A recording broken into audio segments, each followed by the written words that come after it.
Hello मेरे दोस्तों, आप सभी लोगों का स्वागत है आपके अपने YouTube channel Bhargav career institute में। मैं आप सबका दोस्त भाई विष्णु स्वरूप भार्गव पुनः इस समीक्षा अधिकारी और सहायक समीक्षा अधिकारी की सीरीज में आप सबका स्वागत करता हूं।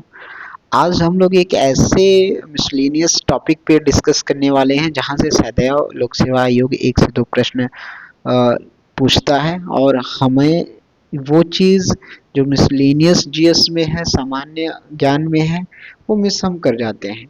तो आधुनिक भारत के इतिहास की बात करें तो आज़ादी 1857 की क्रांति के से लेकर 1947 के बीच तक कुछ किताबें, कुछ पत्रिकाएं जारी हुई, संचालित की जा रही थी, जिसको सदैव ये लोक सेवा आयोग प्रश्न पूछता है कि ये पत्रिकाएं या ये किताब जो है किसके द्वारा लिखी गई या किसके द्वारा ये संपादक कौन थे। तो उन प्रश्न पत्रों को पिछले 10 वर्षों के गहन अध्ययन के बाद समीक्षा अधिकारी एवं सहायक समीक्षा अधिकारी के साथ साथ पिछले 10 वर्षों के लोक सेवा आयोग के अपर पीसीएस के जो प्रश्न पत्र आए हुए हैं वहाँ से ये कलेक्शन करके हम 20 से 25 किताबों को ढूंढ के लाए हैं और उनके बारे में हम डिस्कस करेंगे और जानेंगे कि ये हमारे लिए महत्वपूर्ण क्यों है। क्योंकि टाइम कम है, हम लोग सिर्फ प्रयास ये कर रहे हैं कि अपने जीएस के प्रश्न कैसे न कैसे वो करने हैं।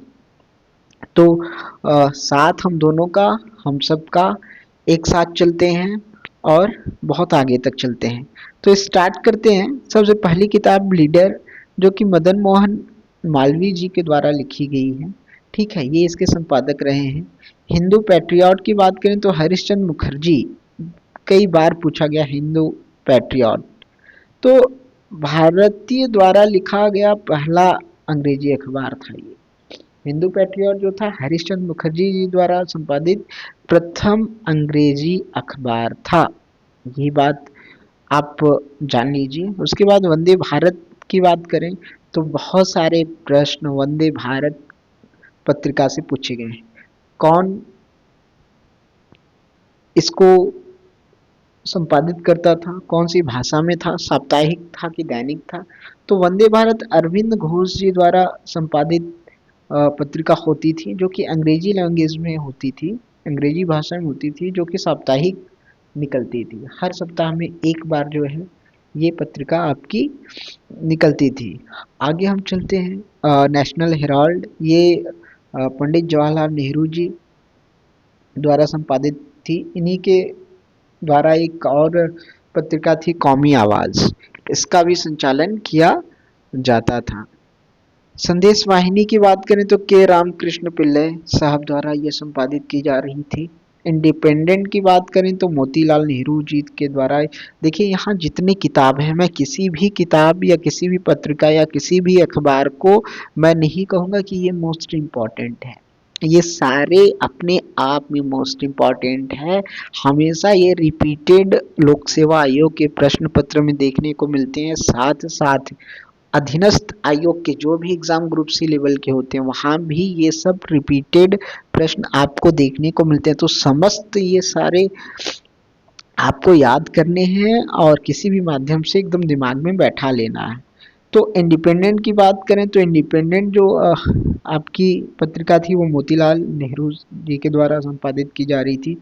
अब गांधी जी से बहुत सारे प्रश्न आते हैं सदैव। अभी अगला वीडियो एक स्पेशल हमारा आने वाला है जिसमें सिर्फ गांधी जी के बारे में ही हम बात करेंगे, उनका योगदान हमारे आज़ादी में किस प्रकार से रहा, उनके अफ्रीका के आने के बाद से लेकर 1947 के बीच में जो भी उन्होंने किया, वहाँ से हमेशा आधुनिक भारत की इतिहास की बात होगी तो प्रश्न बनते हैं।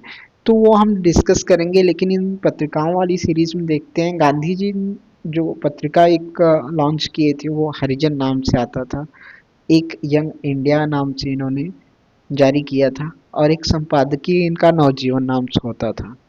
ओके, तो गांधी जी को बहुत महत्वपूर्ण हमको लेके चलना है। इनसे 2 से 3 प्रश्न आने की पूरी संभावना है इस बार। बी आर अम्बेडकर साहब का भी कई बार आता है। तो बहिष्कृत भारत और मूक नायक इनकी प्रमुख पत्रिकाएं रही हैं। अबुल कलाम आज़ाद साहब, अल हिलाल नाम से इनकी पत्रिका निकलती थी, जिसके संपादकीय जो थे अबुल कलाम आज़ाद जी थे। इनके विषय में भी बहुत सारी बातें आप लोग जानते हैं। कांग्रेस में सबसे अधिक समय तक अध्यक्ष रहने वाले व्यक्ति रहे 1939 से लेकर 1945 तक। 1942 के बहुत सारे जो मूवमेंट थे इन्हीं यही अध्यक्ष थे कांग्रेस के। ठीक, तो इनको हम पढ़ेंगे आगे। आगे चलते हैं हम। एनी बेसेंट जी के द्वारा दो पत्रिका थी, एक न्यू इंडिया, एक कॉमनवेल्थ। इसके साथ दादा भाई नौरोजी, उस दिन हम लोग कल के वीडियो में देखा था, तो इनके द्वारा संपादित वॉइस ऑफ इंडिया जो है ये दादा भाई नौरोजी के द्वारा संपादकीय था। इसके बाद आगे हम चलते हैं। आगे हम डिस्कस करते हैं कामरेड, जो कि मोहम्मद अली के द्वारा संचालित थी, संपादकीय था। संध्या की बात करें तो ब्रह्म यादव, कल के भी वीडियो में हमने डिस्कस किया था वंदे भारत और संध्या को। फिर फिरोज शाह मेहता द्वारा एक पत्रिका थी बॉम्बे क्रॉनिकल। फिर मदन मोहन मालवीय, जो कि फारसी लैंग्वेज में थी। देखिए ये कई बार प्रश्न आया है कि मदन मोहन मालवीय द्वारा मिरातुल अखबार किस भाषा में प्रकाशित होती थी, तो ये फारसी भाषा में संपादकीय होता था। ये अखबार जो है फारसी लैंग्वेज में निकलती थी। इसके साथ कदर किताब उर्दू लैंग्वेज में होता था। गुलाम हुसैन साहब द्वारा एक इंकलाब नाम की संपादकीय निकलती थी, पत्रिका निकलती थी। एस एस डांगे साहब द सोशलिस्ट, ये भी कई बार पूछा गया है, S S Dange the socialist किसकी किताब है। तो हम लोग यहाँ पे कई बार इन साहब के पत्रिका का नाम ना जानते हैं, तो ऑप्शन में जब भी दिखते हैं, क्योंकि इनकी चर्चा बहुत कम होती है, तो हम लोग इनको इग्नोर कर देते हैं और गलत करके चले आते हैं। लेकिन अपने को कई बार ये प्रश्न देखने को मिले हैं। तो द सोशलिस्ट जो ये आपका पत्रिका थी वो एस एस डांगे साहब का था। इसके आगे हम चलेंगे। बनारस विश्वविद्यालय का शिलान्यास लॉर्ड हार्डिंग। चलिए, इंडिया डिवाइडेड नामक जो किताब थी वो राजेंद्र प्रसाद द्वारा लिखा गया था। पीसीएस में कई बार आए हैं। 1990 से लेके 2010 के बीच में तो आप देखेंगे प्रीवियस ईयर, तो कई बार ये किताब आपको देखने को मिलेगी, चर्चित है। इसके आगे हम चलते हैं। अब आगे बंकिम चंद्र चटर्जी द्वारा आनंद मठ, सब जानते हैं, लिखी गई है। माइकल मधुसूदन साहब द्वारा लिखी कैप्टिव लेडी। रविंद्रनाथ टैगोर द्वारा लिखी गई पत्रिका गोरा, इम्पॉर्टेंट है, याद रखना है।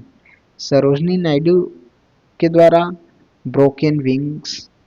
The man who divided India, important, most important. अगर हम बुक की बात कर लें तो रफीक जकारिया साहब थे जिन्होंने लिखा the man who divided India.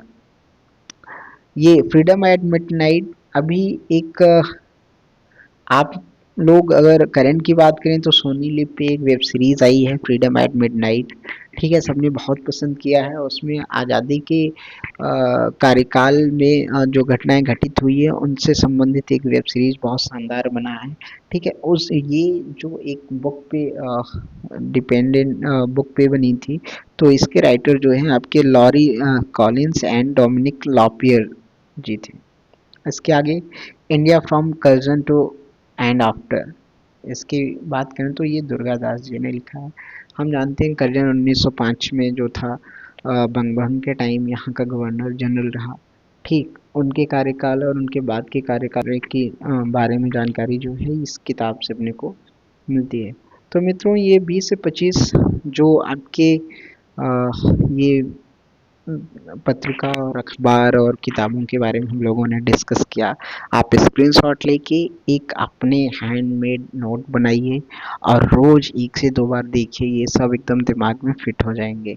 और मैं आपको प्रॉमिस करता हूँ यहाँ से अगर किताबों से प्रश्न बनेंगे आधुनिक भारत इतिहास में, तो यहीं से वो प्रश्न आपको देखने को मिलेंगे। 1 से 2 प्रश्न मैं नोट डाउन, मैं आज कह रहा हूँ, इसकी जो 27 जुलाई के बाद मेरी वीडियो होगी, इसी वीडियो में से मैं आपको स्क्रीनशॉट दूंगा कि देखिए ये किताब के बारे में पूछा गया और ये यहाँ पे मेंशन है। तो मेरे साथियों, मेरे मित्रों, सब साथ रहिए। अभी फटाफट हम जियोग्राफी पे कुछ इम्पोर्टेंट जो आपके मिसलेनियस जीएस है ठीक है। आर्थिक भूगोल है जहाँ से हम लोग प्रश्न सदैव गलत करते हैं। आर्थिक भूगोल का हम लोग जो शानदार वीडियो करने वाले हैं। ठीक। इसके साथ साथ हम इतिहास के उन सारे कॉन्सेप्ट को लेके चल रहे हैं। ठीक, जिसमें हम लोग प्राचीन इतिहास और मध्यकालीन भारत का इतिहास को बहुत शॉर्ट पढ़ेंगे, लेकिन आधुनिक भारत का इतिहास जहाँ से ज़्यादा प्रश्न आते हैं उसको हम लोग देखेंगे। साथ में हम लोग अर्थव्यवस्था देखेंगे, करंट अफेयर्स देखेंगे, साथ साथ में बजट की भी हम लोग डिस्कशन करने वाले हैं। तो मित्र, हम 1 से 2 वीडियो रोज देने की कोशिश करेंगे। बोर्ड पे अभी काम नहीं कर रहे हैं क्योंकि कम टाइम है। यहाँ से हम फटाफट इसको कवर करेंगे और बस डिस्कस किया जाएगा। तो धन्यवाद मित्र, लाइक एंड सब्सक्राइब कर दीजिएगा, पसंद आएगी चीज़ें, साथ में शेयर भी कर दीजिए। आपका अपना चैनल है। Thank you.